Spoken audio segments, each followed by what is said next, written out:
Hello भाई जी, नमस्कार। मैं सुधाकर सिंह आप सभी लोगों का आपके अपने पसंदीदा channel Sudhakar Singh education hub पर हार्दिक वंदन, अभिनंदन और स्वागत करता हूं। Welcome to all of you. मित्रों, आप कैसे हैं? मैं उम्मीद करता हूं कि आप सारे लोग बेहतर होंगे, जहां भी होंगे खुशहाल होंगे और अपनी पढ़ाई को लगातार एक स्मूथ वे में जारी किए होंगे। गाइस, जो हम लोग चर्चा करने वाले हैं, चर्चा करेंगे सुपर टेट 2021 के ऊपर। सुपर टेट 2021 के ऊपर जो वैकेंसी है वह 51,000 से ऊपर वैकेंसी है। कितने की? 51,000 से ऊपर वैकेंसी है, जो 2021 में जिसकी परीक्षा होने वाली है। कब? 2021 में जिसकी परीक्षा होने वाली है, उसी के ऊपर आज जो हम लोग चर्चा करेंगे। और उसमें अगर हम बात करें, 150 प्रश्न पूछे जाते हैं। कितने? सुपर टेट में 150 प्रश्न पूछे जाएंगे। और 150 प्रश्नों में अगर आज हम बात करेंगे तो बात करेंगे मनोविज्ञान के ऊपर। किसके ऊपर बात करने वाले हैं? बात करेंगे मनोविज्ञान के ऊपर। किसके ऊपर बात करेंगे? मनोविज्ञान एक टॉपिक है। मनोविज्ञान में अगर हम बात करें तो यहां से 3 टॉपिक हैं। बाल मनोविज्ञान,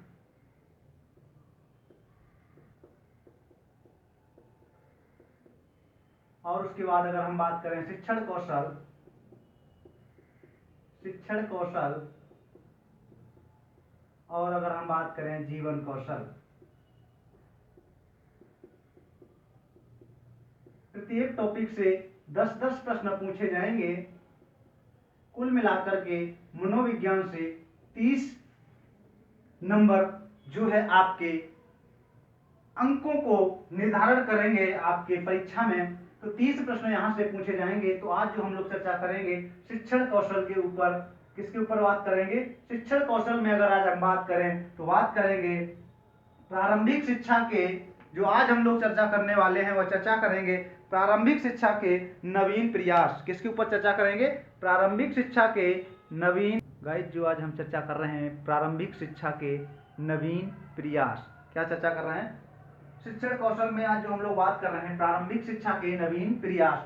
और प्रारंभिक शिक्षा के नवीन प्रयास में अगर हम बात करें तो बात कर रहे हैं सर्व शिक्षा अभियान की। किसकी? सर्व शिक्षा अभियान की, SSA। क्या? SSA, सर्व शिक्षा अभियान की बात कर रहे हैं। सर्व शिक्षा अभियान जब हमारा देश स्वतंत्र हुआ, 26 जनवरी स्वतंत्र होने के पश्चात, जब हमारा देश स्वतंत्र हुआ उसके पश्चात जब हमारे भारत में संविधान लागू किया गया 26 जनवरी 1950 को, तभी धारा 45 में यह विद्यमान था। क्या? धारा 45 में यह विद्यमान था। बताया गया है कि स्वतंत्रता प्राप्ति के पश्चात भारत में अनिवार्य प्राथमिक शिक्षा की अत्यधिक आवश्यकता का अनुभव किया जाने लगा।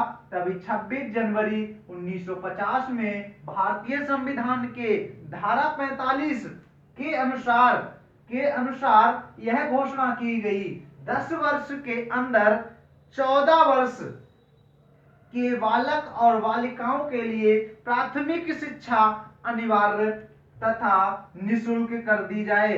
क्या था? स्वतंत्रता प्राप्ति के पश्चात 26 जनवरी 1950 को जो हमारा संविधान लागू हुआ था, तभी धारा 45 में यह घोषणा की गई थी कि अगले 10 वर्ष के अंदर 14 वर्ष के बालक बालिकाओं को प्राथमिक शिक्षा जो है निःशुल्क तथा अनिवार्य कर दी जाए। अगर देखा जाए, लेकिन 10 वर्ष की तो बात छोड़ो, लेकिन 10 वर्ष तो दूर लगभग 50-60 साल व्यतीत होने के बावजूद भी, कितने? 50-60 वर्ष व्यतीत होने के पश्चात भी उपलब्ध नहीं कराया जा सका। जो हमारी सरकार थी वह जो है 50-60 साल व्यतीत होने के बावजूद भी वह प्राथमिक शिक्षा को अनिवार्य तथा निःशुल्क नहीं करा पाई। और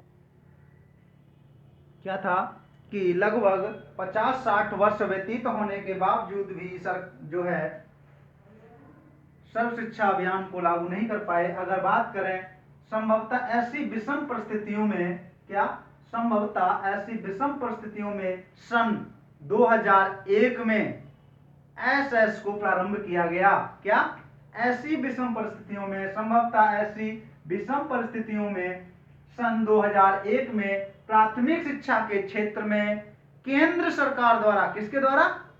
केंद्र सरकार के द्वारा एसएसए को प्रारंभ किया गया। इस योजना को संपूर्ण देश में संचालित किया गया। 9वीं पंचवर्षीय योजना में केंद्र तथा राज्य सरकार के द्वारा जो वित्तीय खर्च था, वह वित्तीय खर्च का अनुपात जो था वो कितना था? 85:15 था। कितना था? 85:15 था। कब? 9वीं पंचवर्षीय योजना के तहत। और आगे अगर 10वीं पंचवर्षीय योजना की अगर बात करें, उसके तहत जो वित्तीय अनुपात खर्च था वह 75:15 था। कितना था? 75% केंद्र सरकार जो है खर्चा व्यय करेगी और 25% जो है राज्य सरकार व्यय करेगी। और वर्तमान में जो स्थिति है, केंद्र सरकार 50% जो है खर्चा व्यय करेगी और 50% जो है राज्य सरकार व्यय करेगी। 50 यानी कि 50-50 है। दोनों जो है सरकार है, राज्य सरकार और केंद्र सरकार 50:50 जो है व्यय करेगी। वर्तमान समय में अगर बात करें, वित्तीय खर्च है वह 50-50% है केंद्र सरकार और राज्य सरकार का। उससे आगे अगर हम बात करें कि सर्व शिक्षा अभियान के तहत सर्व शिक्षा अभियान के तहत प्राथमिक तथा उच्च प्राथमिक विद्यालय आते हैं। कौन कौन से? सर्व शिक्षा अभियान के तहत प्राथमिक तथा उच्च प्राथमिक विद्यालय आते हैं। आगे अगर हम बात करें कि सर्व शिक्षा अभियान के तहत इस जो सर्व शिक्षा योजना थी, इसके तहत जो है इस योजना के तहत, किस योजना के तहत? सर्व शिक्षा अभियान योजना के तहत जो है 600 जिलों में 192 मिलियन, कितने? 192 मिलियन जो बच्चे हैं वो क्या है? लाभान्वित हो रहे हैं। क्या? 192 मिलियन बच्चे लाभान्वित हो रहे हैं। किसके तहत? सर्व शिक्षा अभियान के तहत 600 जिलों में 192 मिलियन बालक और बालिकाएं लाभान्वित हो रहे हैं। अगर हम बात करें कि सर्व शिक्षा अभियान का मुख्य उद्देश्य क्या था, इसका उद्देश्य क्या था, तो इसका उद्देश्य था कि सन 2010 तक 6 वर्ष से 14 वर्ष के बालक तथा बालिकाओं को उपयोगी तथा सार्थक प्रारंभिक शिक्षा 1 से 8 तक दी जाए। क्या था? 1 से 8 तक जो शिक्षा थी, निःशुल्क और अनिवार्य थी, उसकी व्यवस्था उपलब्ध कराई जाए या उसकी व्यवस्था की जाए। यह इसका उद्देश्य था। और अगर बात करें आगे से कि सर्व शिक्षा अभियान के तहत समुदाय की सक्रिय सहभागिता से क्षेत्रीय एवं लैंगिक असमानता को कम करना था। और अगर हम बात करें कि सन 2010 तक बालक का प्राथमिक शिक्षा में ठहराव सुनिश्चित करना, किसके अंतर्गत? सर्व शिक्षा अभियान के तहत सन 2010 तक बालक का प्रारंभिक शिक्षा में ठहराव सुनिश्चित करना। अगर बात करें कि सर्व शिक्षा अभियान के तहत जो पढ़ाई थी वह कैसी होनी चाहिए थी? संतोषजनक, गुणवत्तापूर्ण प्रारंभिक शिक्षा को उपलब्ध कराना ही सर्व शिक्षा अभियान का जो है क्या था? मुख्य उद्देश्य था। अगर यहां से प्रश्न बनने की जो संभावना है वो कैसे है कि जो सर्व शिक्षा अभियान था वह जब हमारा देश लागू हुआ था वह किस धारा में थी?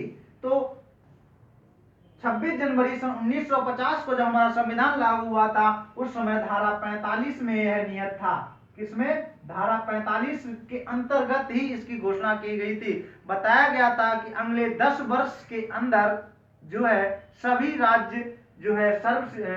राज्य निःशुल्क एवं अनिवार्य शिक्षा कर दें। तो लेकिन ऐसा नहीं हो पाया। 10 वर्ष की तो बात छोड़ो, लगभग 50-60 वर्ष व्यतीत हो गए, तब भी नहीं लागू हो पाया। लेकिन जो है 2001 में सर्व शिक्षा अभियान को केंद्र सरकार ने संपूर्ण जो है देश में इसको जो है लागू कर दिया था। अगर हम बात करें इसका जो लोगो क्या है, इसका जो लोगो है आपने देखा होगा, एक पेंसिल है और उस पर एक लड़का और लड़की बैठा हुआ है जिस पे लिखा होगा सर्व शिक्षा अभियान। तो पूछा जाएगा कि सर्व शिक्षा अभियान कब लागू किया गया, तो सर्व शिक्षा अभियान जो है वह 2001 में लागू किया गया। तो दोस्तों आज जो हमने बात की वह बात की है शिक्षण कौशल में, किसमें, शिक्षण कौशल में बात किए हम लोग। शिक्षण कौशल में अगर बात करें तो बात की हम लोगों ने प्रारंभिक शिक्षा के नवीन प्रयास। अगले वीडियो में जो हम लोग चर्चा करेंगे वह चर्चा करेंगे प्रारंभिक शिक्षा के नवीन प्रयास ही, लेकिन उसमें बात करेंगे एनएलएम के ऊपर। किसके ऊपर बात करेंगे, एनएलएम के ऊपर बात करेंगे। तो दोस्तों आज के लिए इतना ही, अगले वीडियो में हम लोग पुनः मुलाकात करते हैं, तब तक के लिए नमस्कार, thank you, wish you all the best.